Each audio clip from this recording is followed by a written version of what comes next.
this about what you should be doing in your workplace, not about us as a business, or indeed Fleet21 as a business. I want this to be an educational thing to help you with your issues that you may not have within your workplace. So, first question, who is on drugs? Anybody got any ideas of the working population? Roughly 30 million, although if the Conservatives say much longer, maybe 25 million. But anybody got any ideas? Yeah, that was just a Conservative joke, wasn't it? Come on, I said it was going to be interactive. I can't do this on my own. How many percent? 30%. Any other guess? 60%. 10%. Okay. The answer is 6%. Do you get a prize? Yeah. First prize is an hour with me. Second prize is 2 hours. Yeah. 6%. But the point about it being 6%, that's the companies that actually test. How many companies have a policy and do nothing with it? Loads. Loads. We're all aware of the Health and Safety Law Act 1974. It's nearly 40 years old. Some of our policies look like they were written 40 years old, 40 years ago. So 6% of the working population that actually test. So some of the figures, 35, 60%, possibly. Certainly in particular industries.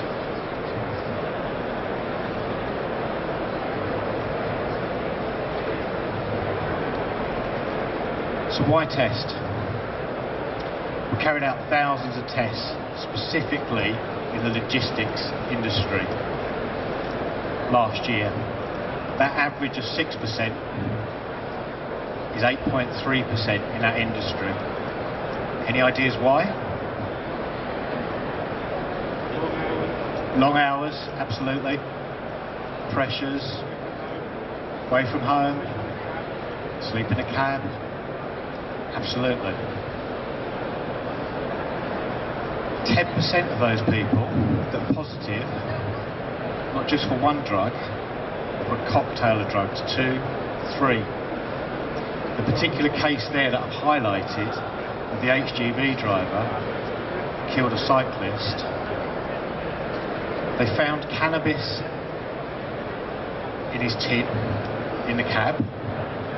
The blood sample taken by the doctor showed that he had cannabis and amphetamine in his system, but the doctor said it didn't impair his ability to drive. Now, I'm not sure about you, but if that was my daughter, my son, that had been killed by that HGV driver, I'd have been mightily upset. It's an illegal substance. Both of them are illegal.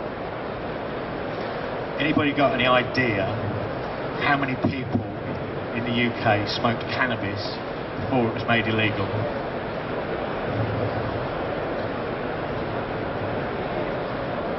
How many? 7%. Okay, you're making me do maths questions now. That's not fair. I want a number. 7% population back then. About 800,000, 900,000 back then. It was actually 500,000 before it was made illegal. Anybody know how many people smoke cannabis on a regular basis now?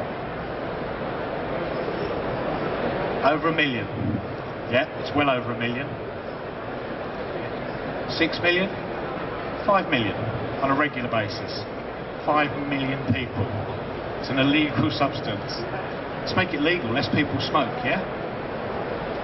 Don't know.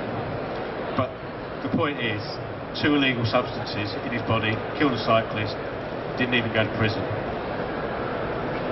Okay. What about alcohol? So alcohol is legal, yeah? You look at the size of me, I like a pint. I like to eat as well.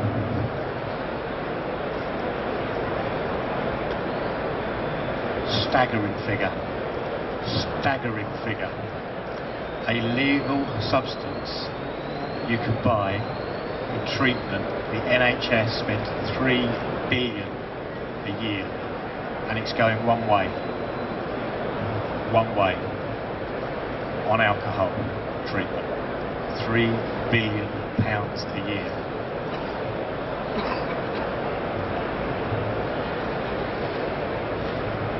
Next question, I hope a lot of you know this. It's an easy one. How long does alcohol take to leave your system? 48 hours or 4 to 8? 48? Depends how much you're drunk, I suppose. Your body's very good at getting rid of alcohol, actually. Your liver's a very, very good organ. It gets rid of alcohol very, very well. About a unit an hour you can metabolise pretty good, and if you eat food and you're a big guy like me, maybe a bit quicker. If you're skinny like my lovely wife, maybe a lot slower. What's a unit? Hear it in the government adverts. Anybody know how many units in a pint of Foster's? 2? 2.5? 5? 1.5? Nobody bloody knows. I'm not sure the government know. I'm not sure the government know. So if you have 4, 5, 6 pints in the evening on a Friday with your mates down the pub, nice sociable drink, finish up at 11, you've had 5 pints of Foster's that you don't know how many units are in there. When you're going to be safe to drive the following morning? You don't know how many units you drunk, you don't know how fast your body metabolises alcohol, you just don't know.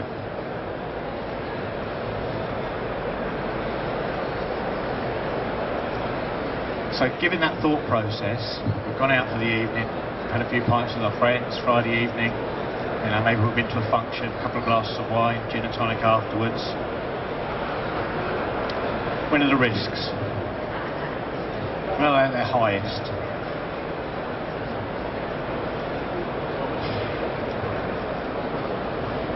Where? In the summer? Absolutely. Yeah, lots of people drive to the pub, sit out in the sunshine, drive to the seaside, do the same thing, a couple of tins, nice cold bottle of wine with your wife all day on the beach, watching the kids. Beautiful. Morning after? Okay, we don't know how quickly we're going to get rid of it. So the morning after.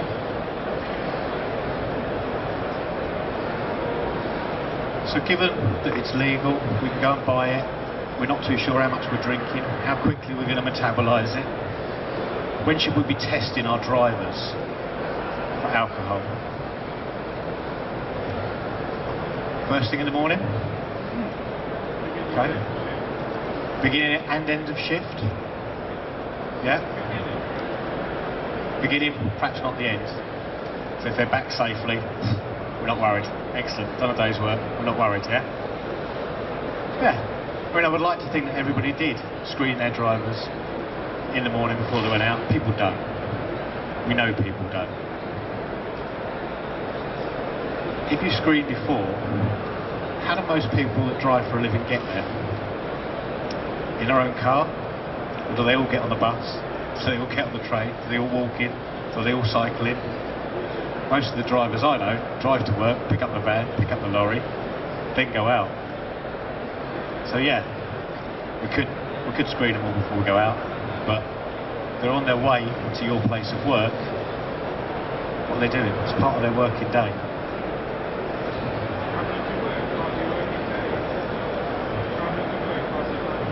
Part of their working day. No, they're not working, but they're, you know, if we're going to screen them when they get there, yeah, that's all we can do, isn't it? Screen them when we get there. But the thought process is there, they've got to get there somehow.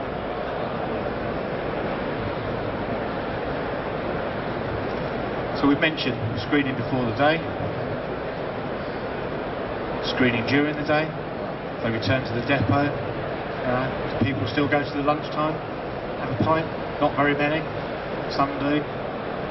We reckon if you've got 30 drivers one of them has a drink problem. If you've got 30, one of them will have a drink problem. That's what the statistics tell us. We remember our NHS figure, £3 billion a year on alcohol treatment. £3 billion a year. It's being spent on somebody. 1 in 30. If you've got more than 30 drivers, chances are you have a problem.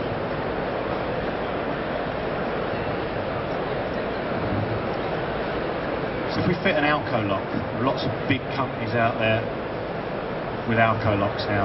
National Express, DS Smith, these guys take it seriously. You can't start the vehicle until you've blown a clear breath sample. It's the only way we can ensure it.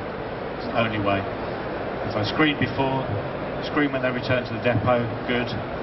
The only way you know you've got a safe driver. You talk specifically about long haul, sleeping in a cab overnight.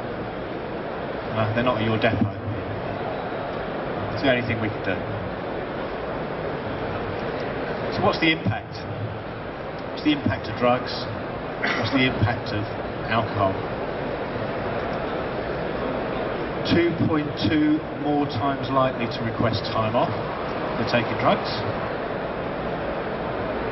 3.6 times more likely to injure themselves. Some startling figures. So employees who use alcohol,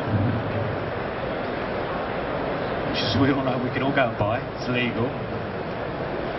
1/3 of serious accidents are drink related. 1/3. 20 to 25% of workplace accidents. Contributing factor is alcohol. Contributing factor. 17 million work days lost. Remember our figure from the NHS, 3 billion a year treating alcohol. What's the cost of those 17 million days off? What's the cost to the business of this country? And it's legal, we can all go and buy it. How do we deal with it?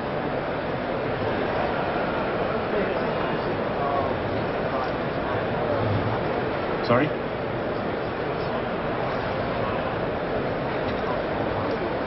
Alcohol while they're working, not driving necessarily. So the whole workforce, the whole workplace at work. So some will be driving, some won't be. That's from alcohol concerning, you can't see it. You can see it there. So what can we do? Education, education, education. We can educate our staff. We can communicate to them. We can outline the risks. We can talk to them about how many units are in the drink they're having, how long it takes to metabolise. We didn't know. Our big brains in this audience, we didn't know. We couldn't work it out. We had loads of different answers. Why should we expect our employees to know?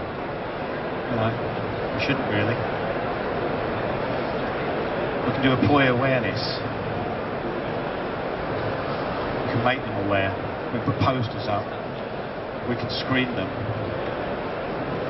We can show them clips on YouTube. If you look at the ROSPA website, there's some awful clips there. We can use scare tactics. There's a lot of information out there that we can use to educate the workforce. They're our workforce and we need to look after them. We need them productive. Management training, very, very important. Should be top, down and bottom up. It's inclusive. Everybody involved. If you've got a policy, as I said, some of the policies I've read look like they were written in 1974. When was the last time you reviewed it? When was the last time you decided, oh, actually, rather than just full cause testing, maybe we're going to introduce random,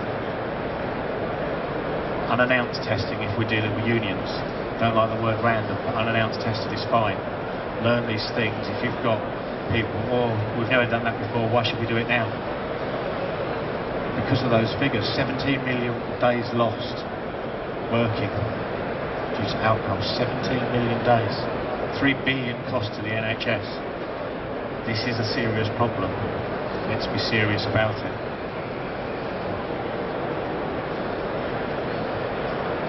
So why do we test? Manage the risk? Because our policy says we've got to do something?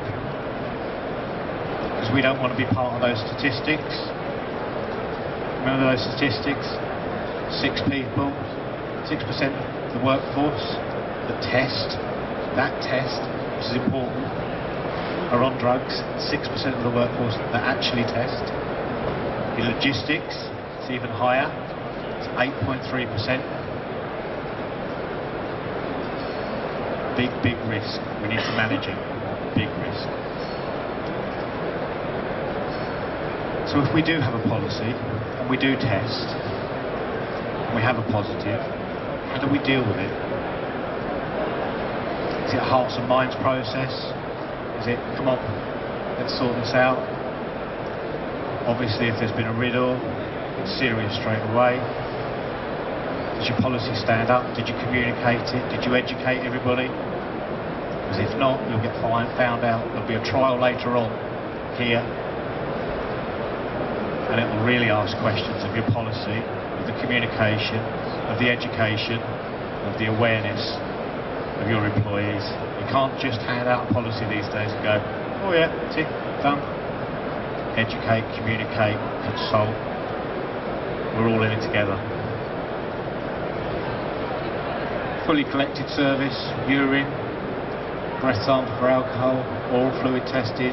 Hair is predominantly used pre-employment because it gives a lifestyle. All the police take a hair sample because they want to know lifestyle before they employ them. We don't do these sorts of things in the normal workplace. Not sure why. It's a big investment taken on a new employee, especially if you're going to put them in a 40-ton truck. You're going to give them a lethal weapon to drive around. Wouldn't it be nice if we took a hair sample? Oh, bloody hell, this guy takes drugs on a regular basis. This guy's binge drinking every day. It's the only way you're going to know. Sorry? How long's a hair test? You can go back. How long's a hair to me? Right, an inch. We can take it from your body. Doesn't have to be on top of your head. Okay? So for every inch, you see a month. Okay? Problem with hair testing for alcohol specifically, it's very good at drugs. For alcohol specifically, you have to have, I'm going to get a bit technical here, 60 grams of ethanol a day for it to show up in hair. So what's 60 grams of ethanol? Again, we're back to that unit question, aren't we? None of us know how many units are in a pint of beer. What's on the back of a wine bottle is meaningless then, is it? It's not meaningless. The information is right, so it could be an 11% wine, a 12%, say, or 13% by volume. Okay. The glass, small glass, 125ml. I'm not sure I've got a glass at home with a 125ml line on it. I've got a small wine glass and a big wine glass. Have you? Aren't you good? Aren't you good? Fantastic. I haven't. I use my small glasses for white wine. Sorry? Otherwise it all goes all over your hands. Very good. Now I have a small glass that I use for white wine and a big one for red wine. And I think most of the population does, yes.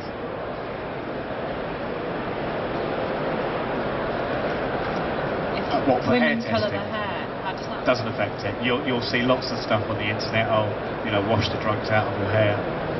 Doesn't work. We wash it anyway. When we test it in the lab, we wash it first with chemical, and then we look at. You can't wash it out. So no matter what you read on the internet, you can't wash it out. The peroxide won't get rid of it. Am I over time? Sorry. If anybody has any questions, I'll hand the mic round so that everyone else can hear. Sorry. Go back to our policy. What should it do for you? Should outline the objectives, deter use, positive intervention and support, comply with legislation. Positive intervention and support. Let's support our workforce. They're expensive. They're an asset. Let's support them. Yeah? People that introduce drug testing see productivity go up. People that introduce alcohol testing see productivity go up. Traditionally, industries such as the maritime industry, such as the train industry, are at 3%. You know, if you want a career in maritime or you want a career in the rail industry, you're going to be drug tested, you're going to be alcohol tested. 3%. The rest of the workforce that test is 6%, so they're already halfway there because it's mandatory in those industries. It works, it has a positive outcome in the business place. How will we achieve these objectives? Provide information and training on testing. Training is so important. You can't just have a policy. We'll see it later in the trial, it doesn't stand up. A note on impairment. I don't know if anybody's a fan of the Queen, but I quite like her speeches. 2010, she said Lillian's Law would be introduced. Here we are halfway through 2013. For those of you who don't know what Lillian's Law is, it's drug road testing on the side of the road for drugs. It's still not here because we don't know how to prove impairment. You can't sit somebody down and say, smoke that cannabis joint, drive that car. It's illegal. We can't do it. Snort a line of coke, drive that car. But you can say, drink 2 pints, drive that car. We know what the impairment is. That's the problem they've got at the moment. Anybody know how many breath tests are carried out each year in the UK? It's roadside by the police. Anybody? Have a guess? 5 million? 5 million? 5 million. Anybody else? 700,000. 700,000 tests a year, that's all. Country, similar population to us, France. Any idea how many tests they do a year? Have a guess. 5 million. It's a popular figure, 5 million. You started something there. 10 million. 10 million tests. Same population, bigger country, so you argue logistically it's more difficult to do. 10 million. 10 million tests a year. We're doing 700,000 in the UK. Come on, we're playing at it. Yeah.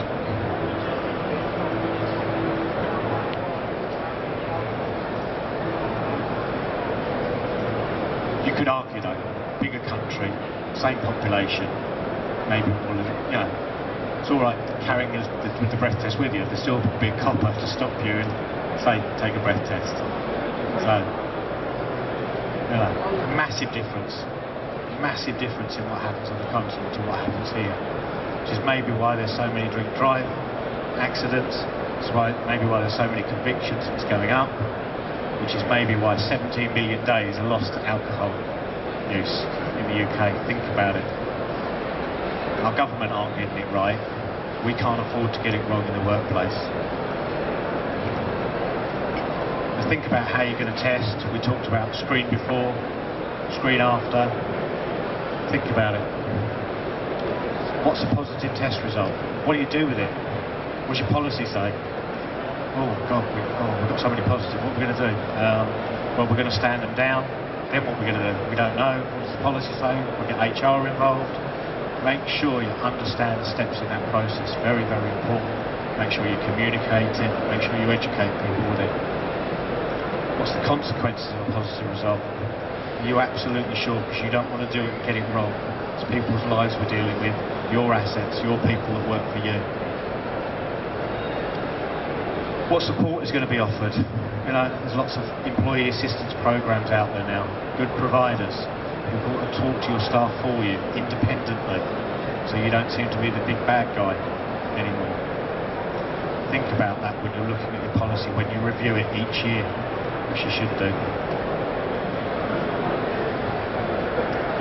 Communications, lots of things we can do. Put your branding on it. Do generic ones, we can make it industry related. There's lots you can do. You know, you can do wonders with PowerPoint. Obviously I failed miserably today, but you probably can do wonders with PowerPoint. Communicate. Thanks very much. Thanks for answering some of the questions. having some guessing. Hope it's made you thought. You think about it. There's a white paper on drug testing at the back if you want to collect it. But any more questions from anybody? Anybody have any questions?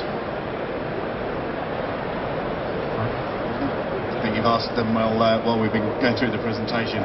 Thank you, Wayne. Hopefully you've all found that food for thought. It's a complex issue, one that's only people are starting to tackle thoroughly, aren't they now? So thank you very much. The next presentation... Sure. What does the prevalence of all the alcohol testing booths, which I've never seen so many, to be quite honest, in the show, but I haven't been to many shows recently. What do you think is the consequence of that, or why is it? I think people are becoming more aware. You know, it's an awareness. You know, that look at media these days. There's Twitter feeds. You know, we quite often hear footballers tweeting things that they shouldn't, but something happens. It's on Twitter. It's on Facebook. You know.